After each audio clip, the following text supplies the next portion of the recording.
Hello lovely people, my name is Emma and today I'm going to be talking to you about history books. I know, very surprising. What am I doing talking about history on this channel? It's not like we haven't been doing this for a couple of weeks now. So in previous videos, because the history challenge is around the corner, I've been doing more specifically themed videos, whereas this one is just history books in general that I've read semi-recently, or I don't think I've talked about that much, maybe. Last year I put out 8 history book recommendations and then more history book recommendations. So this one we're going to title even more history book recommendations, and I will link the other 2 in the cards and down below. Please do go check them out. So we're going to jump in. I don't believe there's been overlap, but it's been a year, so we shall see. The first one I wanted to talk about is Silver Sword and Stone by Marie Arana. This is the story of Latin America in 3 extraordinary lives, and it really is the story of a history of an entire continent from the time of kind of the Spanish invasion all the way through to more modern day. The vague way that the book is structured is it focuses on 3 particular countries and 3 particular people who are alive today, and sort of how that then connects back to a particular theme that Marie Arana is trying to talk about. So the first section is focused on Lenore Gonzalez, who is a miner's widow who lives in Peru, and it's specifically looking at silver as being kind of a major draw for invasion and kind of export. Then we have Carlos Buargos, who is a Cuban who fought in the Civil War of Angola, and it's looking at sword and kind of the history of violence that has sort of definitely plagued South America, the number of revolutions, uprisings and various sort of invasions that have occurred. And then the final one is Xavier Albo, who is a Jesuit priest from Barcelona who emigrates to Bolivia, and it's looking at the connections between religion, Catholicism and some of the kind of ancient religions that were based in South America. It's an incredibly impressive undertaking that is pulled off fairly well given how much Marie Arana is trying to do. I think personally the book would have been a bit better if it almost been each one of these themes and then kind of gone on and talked about kind of been like almost like a 3-book parter, but I do understand that that would have been an even more impressive undertaking in some ways. The book is a little bit jumbled. We do jump around in timelines, we jump around in different countries, there's a lot of different people in it, but as a general sense of the history of a continent, especially one that I know very little about, and a real critical look at Europeans' involvement within South America, and then also some of America's involvement within South America, I do think is a fantastic book. And it does go on to recommend a few other titles at the very end as well, so would heavily recommend.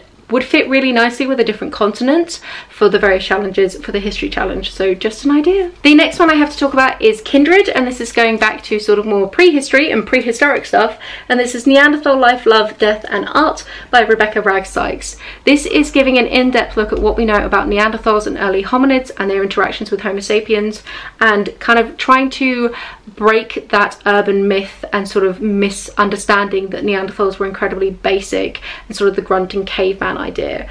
It details what we can know from their bones and sort of how the various sciences work, and then also how we understand their interactions with Homo sapiens and sort of where they ended up going. I personally prefer the sections that talked more about the social side of Neanderthals and what we can tell about how they actually lived based on sort of the remains that we have, rather than getting too bogged down with a lot of the techie science. It definitely slows down in the middle, and for me personally got a little bit too technical about kind of bone fragments and rock fragments and stuff like that. However, if you do like prehistory, this is a fantastic book, and Wragg Sykes has also starred on a couple of different podcasts as guest episodes that I totally recommend as well if you don't want to commit to a whole book. But yeah, really fantastic read and definitely incredibly enlightening when it comes to Neanderthals and where we have come from as a species. The next book I want to talk about is Witches by Tracey Borman. This is James First and the English Witch Hunts, and so witch hunts in general have definitely taken many different forms across time in many different locations. This is specifically focused on James I and the English witch hunts in particular of the 1600s, give or take. So James I believe is Elizabeth I's son, I want to say, or Elizabeth I's heir, maybe not son, maybe just heir. And basically he got really like hyper focused on witches and specifically kind of witch hunts in the UK, and it is looking at the role of the witch and sort of the medicine woman and the way that the witch hunts affected communities, and it's particularly zoomed in on a particular case at Belvoir Castle, and then kind of uses that as a jumping off point and kind of a macro look at this area in general. I'd actually recommend reading this in conjunction with The Familiars by Tracy Hall, which is a really fantastic historical fiction that also focuses on a similar time period in a similar area with a similar case. case, so that's a wonderful pairing for you. I really enjoyed this. I think it is that perfect blend of the micro and the macro. It definitely had enough of those kind of human details of this very particular case of this particular family to make you really care emotionally for them, but then zoomed out to give you enough of an overview so you got a real kind of sense of the historical time period. And it also does talk about witches in connection with other areas of witch hunts, and also this kind of misconception of the witch hunt as being something that was very much like a patriarchally driven, like, anti-feminist movement, which really isn't particularly accurate, especially for the 1600s. So it does talk about like how modern historians have understood the witch hunts in kind of a wider context of sort of gender studies. Really, really interesting. Would totally recommend. The next one I want to recommend is Black and British by David Olusoga. This is an absolute beast of a book. It's freaking huge, but totally worth your time. And it's specifically looking at black people within Britain, going all the way back to Roman times, going all the way forward to Windrush and beyond. And it really is looking at how we understand the black community living in the UK, sort of connections with colonialism, and just generally a huge sweeping look. So because of that, it's epic, it's sprawling, it's amazing. I do think David Olusoga does an incredible job of keeping kind of pace and keeping you focused. Some bits of it were more interesting than others for me, just based on like my own knowledge level and also just how much I'm interested in any particular area of history. It does also reference a great book called Black Tudors, and there is a chapter on the Tudors, but if you did want to go into more detail for that, that is a whole separate book that I've also read that I would also recommend. I think I listened to a lot of this on audiobook, which definitely helped to kind of keep the pace going, but it was definitely incredibly educational because there definitely does seem to be a misconception of sort of how history is taught in schools about sort of the Windrush generation and kind of black people on sort of British soil, and the idea of how long have they been here kind of thing, and sort of early immigration, if that makes sense. So it's a really good look at sort of breaking down those misconceptions and actually understanding that black people have been here for ages, and that should totally stay here, if that makes sense. So yeah, great book, but big. It's like 600 pages, so it's an epic one to try and take on, just as a heads up. The next one I want to talk about was like a 3-star read. I still enjoyed it, I'd still recommend it, but it wasn't my favourite of the list, and that is Viking Britain by Thomas Williams. This is looking at Viking Britain. Who were the Vikings? How did they come over to Britain? What were they all about? It definitely kind of addresses some of the misconceptions of the idea of Vikings being these sort of grunting, hulking, disgusting men with long beards and like pointy horns, and definitely looks into kind of some of the more kind of cultural things about Vikings. It does get bogged down in the middle with a lot of military history, which if that's your jam, then you'll love this book, but for me kind of slowed things down quite a lot. So that wasn't my favourite, which is why it was only kind of a 3-star read.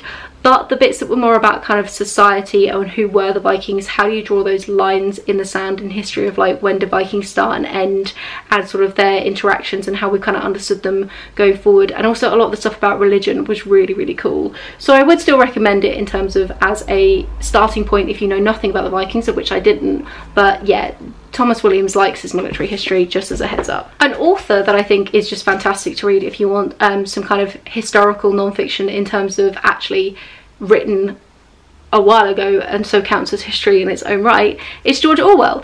So I've read 3 of his non-fictions. Here I have Down and Out in Paris and London, which is about his time experiencing extreme poverty in the 1920s in Paris and London.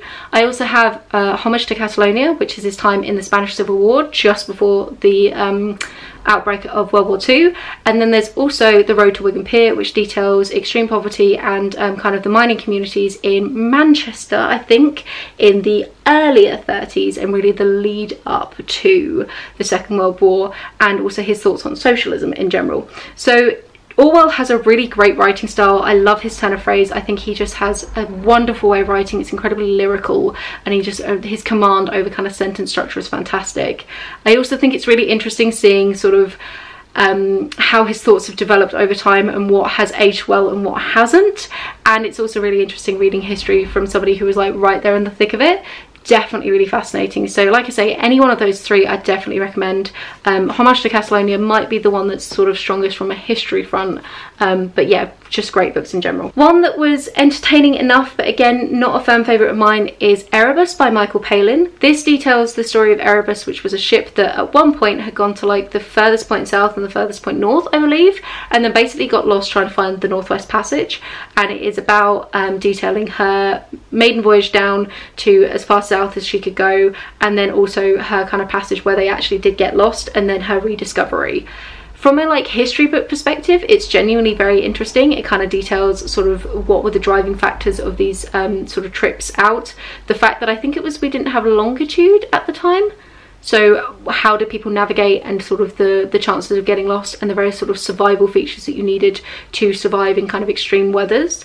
However, this is very much Michael Palin's Erebus rather than necessarily a story of Erebus, and he is quite present as a writer. He does talk about his various kind of travels. He name drops quite a lot. At one point he was talking about being on stage doing the like Monty Python reunion tour, which was not relevant in the slightest, but he likes to kind of drop it in. So I found his sort of sections where his voice came through definitely broke up my reading experience and detracted from it for me personally. If you like Michael Palin's writing style and you don't mind Michael Palin, then you probably won't mind this, but for me, he doesn't really do anything for me, and it just kind of got in the way, and I much prefer a more removed non-fiction writer. And also there was a lot of focus actually on Erebus's earlier journeys rather than necessarily her getting lost, and I really wanted to know more about how they found her and sort of the restoration effects, which were just not really mentioned at all. So I kind of wanted more from the last quarter of the book, whereas we spent a lot of time in the earlier 3 quarters. So the ratios were just slightly off for me, but it's a cool book. It's a cool part of history. I thought I'd recommend it. The final one I want to talk about is one that I have definitely recommended multiple times on this channel. I'm sure I mentioned it last year, but we're going to chuck it in anyway because it is such an all-encompassing book when it comes to history. And for that, that is Sapiens, A Brief History of Humankind by Yuval Noah Harari. This is literally going back to Homo sapiens' earliest days all the way through to modern day, and talking about some of the major revolutions that we've gone through to be able to get us to where we are. So it includes things like fire, farming, money, science, kind of how did we get to where we were today. It is great if you're not too sure where in history you want to kind of read more information from, because it's such a broad sweeping look, and it really does give you that kind of macro understanding.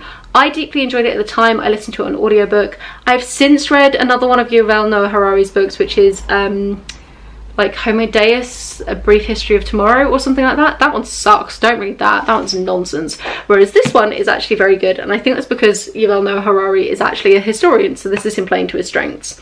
He has been known to make fairly sweeping statements about areas that are actually a little bit more controversial than he makes them out to be, where there's a lot more kind of debate.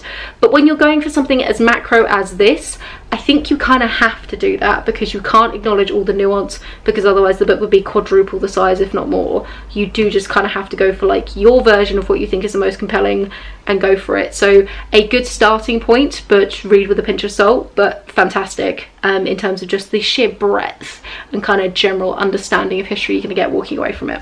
So there you have it. Those are even more history books that I would totally recommend. Some of them were more enjoyable reading experiences than others, but that's the fun thing about reading, is it's incredibly subjective. So one that I didn't really work for me, I still think you might want to try, and so hopefully I've kind of highlighted a bunch of different areas that you could read, and that some of these definitely will fit in with the prompts for the history challenge. Like I said, I have the other 2 videos that I'll link down below and in the cards. Have a wonderful reading week, and I will chat to you soon. Bye!